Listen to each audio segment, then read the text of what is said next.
বাংলাদেশের রাজনীতির আমরা ১৬ বছর জ্বলতে জ্বলতে কী অবস্থা হয়েছে সেটা দেখা গেছে, কিন্তু দেখা যাইতেছে।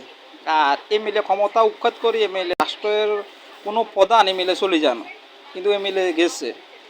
আর বিএমপি বাংলাদেশে তৎকালীন থেকে লুটতরাজের দল। বিএমপি ৯৬-তে কার বাল্টা ফালাইছে, বিএমপিতে ২০০১ থেকে ২০০৫ পর্যন্ত কার বাল্টা ফালাইছে।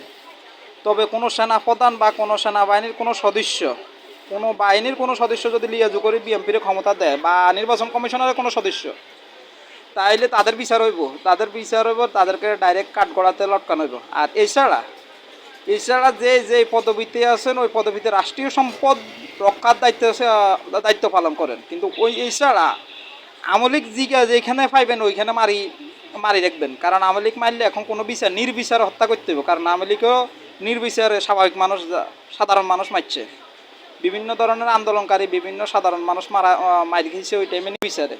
ঠিক আমলিকের যে নেতা যেখানে আটক হইব ওই জায়গার থেকে ওই নেতারে জনগণ হাতে তুলে দিবেন, জনগণ মারিয়ে লাইব। কোনো হাজতখানা জেলে রাখি যে নিরাপত্তা দেন, এই নিরাপত্তা দেনের লাইও আবার বিচার হইব।